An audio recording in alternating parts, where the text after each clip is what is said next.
When I think about the counselor, I think about all the things that we have questions for, right? Many of us have questions about our lives, our situations, marriages, our jobs, our employment, our children, and so forth. When I think about that, and you say, hey, who can I talk to? Why not the counselor? The counselor is here. He's here for you. So call the counselor. 10 to 2, the counselor.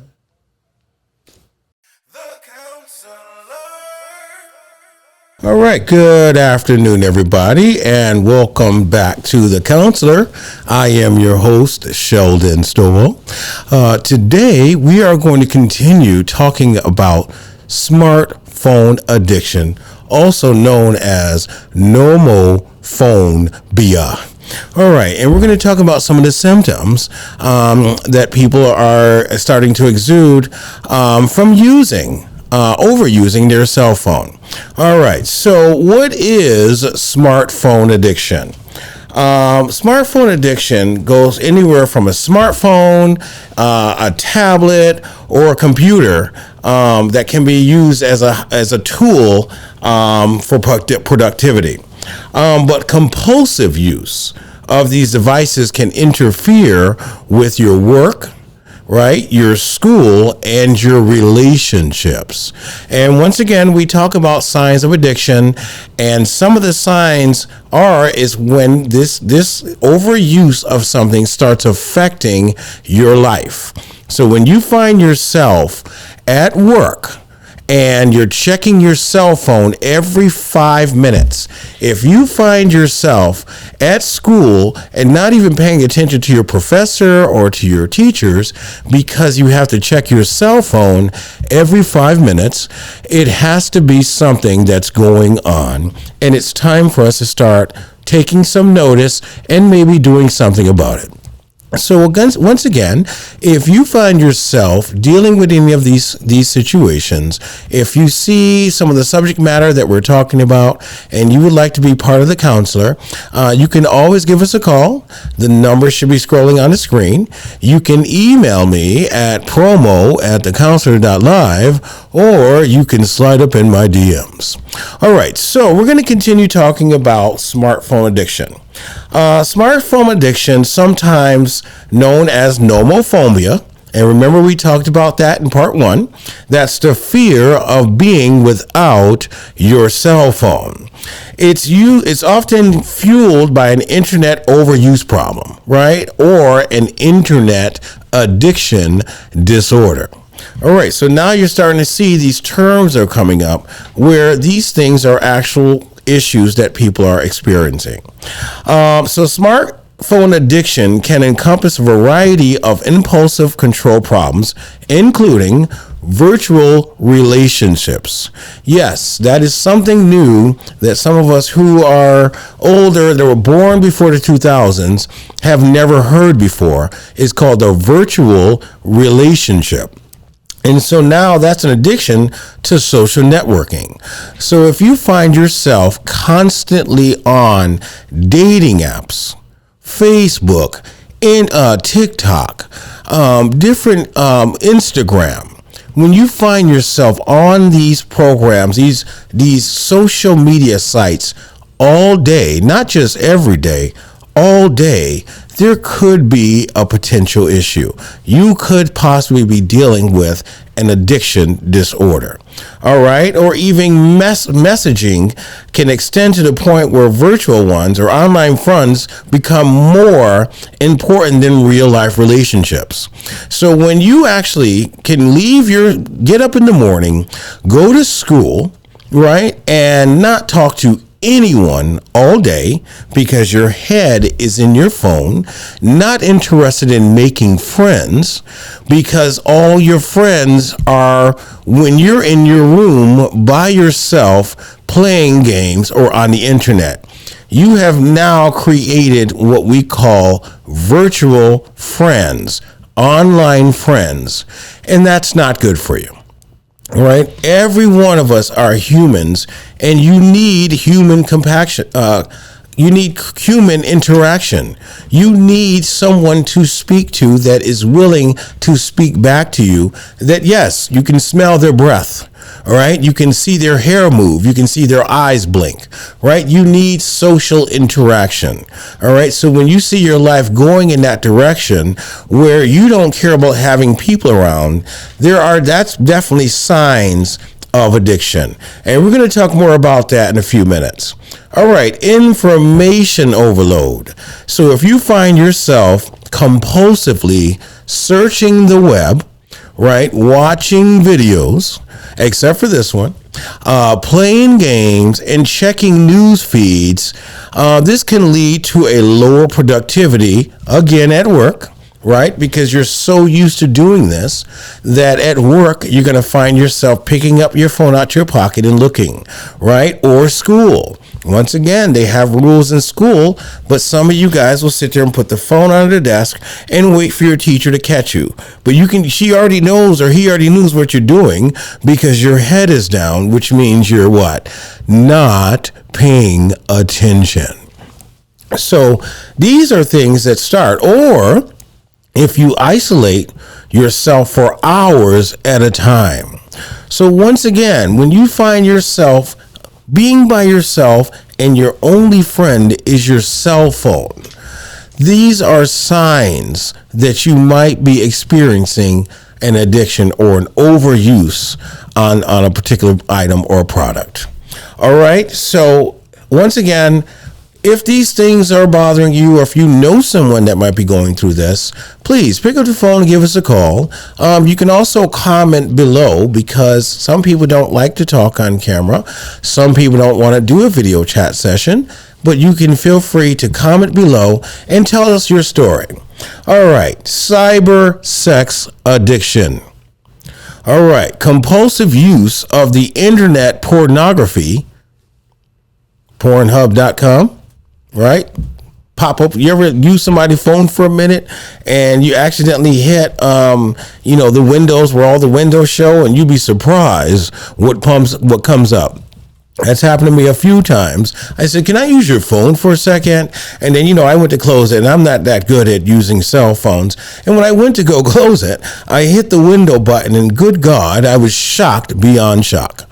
So sometimes, some people have a compulsive use, and it's your phone. You can do what you want. But, that's an issue when there's 17 windows open of pornography. All right. Sexting. That's a big thing. I mean, it started coming out, probably about 5 or 7 years ago when you started hearing that term sexting coming out.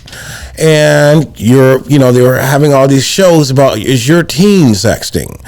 There are people who have never, ever been in a human relationship. And I'm saying people, I mean teens. And there are adults right now that are doing the same thing. But they're texting and sexting all types of things. Oh, I want your body. Or I would love to see you doing this, and I would love to see you doing that. And this goes on and on for weeks and weeks. And then all of a sudden you get a text saying it's over and you're broken up with. Right? And now you're upset because the person that you were sexting with broke up with you via text. So some of these things we need to start thinking about. And I'm talking to the teens because that's quite a bit of an issue with a lot of teens, that they're having online relationships, and then they're having online breakups, and then they're talking to you. I've talked to a few teens about it, and they're talking to you, they're crying, and it doesn't occur to me to ask, have you ever met this person before? So this thing becomes a real thing to you over time when someone is constantly paying attention to you. Right? All right. What else we're talking about? Nude swapping. Now, I want to take a couple seconds with this because some of you young people, I'm noticing a lot of this is going on. I read articles the other night about this where people are swapping pictures of themselves naked. Now, mind you, if you've never met that person in person, you guys have seen the show on MTV, Catfished. If you've never met someone and they're sending you pictures and all you see are these perfect body pictures, all the time. Oh, they're posing here. They're at this beach. They're doing that. And you're seeing these pictures of them. You need to start taking notice that may not be the person that you're speaking to. But what if that person is encouraging you to take a picture of yourself nude and send it to them? That is a concern that you should be raising. And in fact, teens under 18, I'm talking to you, you should not be doing that anyways. All right. And there's things that you need to think about that you guys are not thinking about right now. You're going to get older, right? And you're going to need a job, right? And sometimes, employers, they Google your name. You just type your name in right then on Google to see what comes up. And if there's pictures of you that's been exposed on Facebook and, people have memes about you, that's going to come up in the search engine as well. So you want to think about that going forward in life, that yes, I might need to have to get a job one day. So sending a nude photo, face and all, may not be a good idea, because we don't know who exactly is getting access to this material. All right, so just don't do it. And even nude swapping. When you're thinking, okay, let's switch a picture. Ready? We're going to hit enter at the same time. I sound like I've done it before, huh? So when you're 3, 2, 1 and sending the picture of yourself nude and swapping pictures, and then the other person's never came through, you now sent your picture of yourself, your exposed self, to someone else. So you want to think about that. All right, because you have to live. I mean, you're 16, you're getting older, you're 17. Yes, you're having fun as a child. And yes, some employers, okay, they had an issue when they were younger, but it will come back to haunt you. A good example is Denise Richards when she was on The Housewives, and people started bringing up all these pictures. She was on these magazines exposing herself when she was younger, trying to make money, and then she explained in an interview that now that she has daughters that are 17 and 18, she had to go and re-explain to them what she did. So I use that analogy to explain to you that sometimes, yes, when you're young, you don't make a lot of good decisions. All right. When you're younger, you're not always thinking about what's going to happen in the future. All right. So you want to make sure that sending exposed pictures of your body, because that's yours. That's the one thing that is yours that no one can ever take away from you, is your body. So that's yours. And if you want to just freely expose it at your age, then I would encourage you not to. All right. And that's the reason why I would not encourage you to do it. All right. Adult messaging services also can impact negativity on your real life intimate relationships and overall emotional health. So when you're talking these dirty things that you're talking with whoever you're sexting with, okay, and then when emotions start to come in, this can be a problem. And as I said, when I listen to some of these young people that talk to me, when they see me here and there, hey, how you doing, Mr. Counselor, and talking about situations that happens, I always forget to ask, and now I'm starting to ask, have you ever met this person live? All right, because that's important. All right, so these internet relationships, these smartphone relationships are now turning into something that's affecting your emotions. All right, let's talk about online compulsions. Let's guess. Gaming. All right, gambling. Gambling is a huge thing online. And I just wanted to mention that we are going to do a huge segment on gambling. But when some of you guys, I'm talking about some of you older people too, that are on these games, you're buying coins and bidding and playing blackjack. I tried that one time to play blackjack on a poker and a Texas poker site that, you pay, for coins. And at first, it let me win. Then all of a sudden, it took all of my money. But then I was getting ready to win, and I was so close, and it just kept taking my money.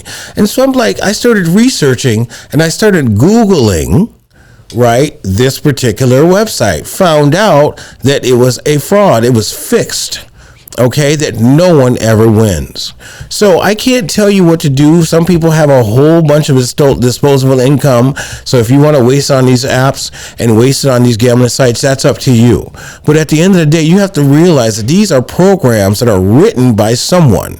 All right. And whoever wrote that program, I don't know if you've ever met someone who does programming, but all you have to say is set card to never hit 21, set player and encoding.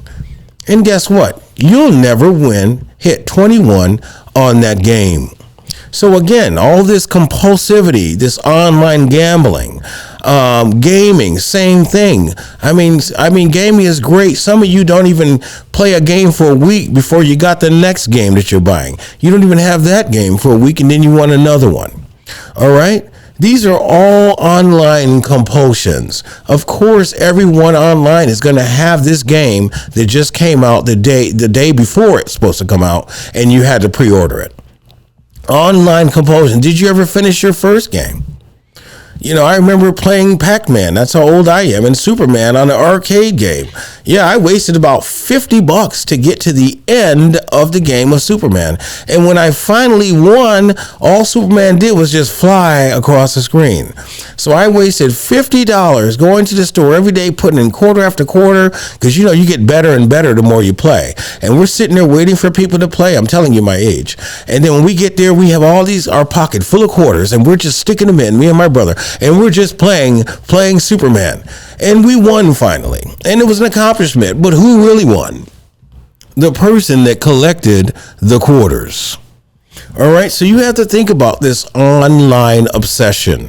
Stock trading, all right, Bitcoin came out. Everybody hit that thing like it never happened before. Right? People were getting Bitcoins, and all of a sudden Bitcoin started declining. It started going up. I mean, and now people are confused. They don't even know what to do about Bitcoin anymore. We're going to talk about that too. Online shopping. I'm going to leave that alone. Online shopping, compulsivity. Okay, going to every online network. You have about 30 apps with online shopping networks. Think about that across the board. How much money are you working to pay for your carts? Something to think about, right? Or bidding on auction sites like eBay, right, can often lead to financial and job-related problems. So when these things start getting worse, when you realize that your impulsivity is now causing issues with you at work, now we need to identify that there could be something going on. All right. So once again, if you do need someone to talk to, yes, we do have a counseling network which has licensed professionals ready to speak with you about addiction, about compulsion, just to kind of hear what you need. And if you find yourself like just dealing with some of these things and you just want to talk with someone, you can always pick up the phone, give us a call. You can email me at promo at thecounselor.live, or you can slide up in my DMs. All right, so next time we're going to talk about smartphone or internet addiction that has a negative impact on your life. So I want you to stay tuned to The Counselor. We're on every day, starting at 10 o'clock, Monday through Friday. We don't want you to miss one episode because we are here. We're going to work with you, and we encourage you all to call in. My audience is anywhere between 18 and 24. Some of the stats have shown now we have some 30-year-olds between 30 and 45 are growing. So thank you guys for watching. But more important, when you see the next video that's on the bottom of the screen, click on that and you can go to part 3.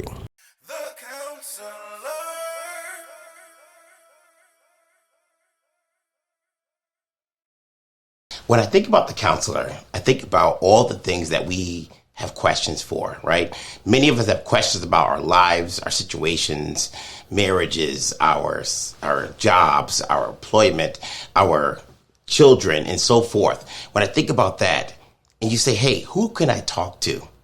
Why not the counselor? The counselor is here. He's here for you. So call the counselor. 10 to 2, the counselor.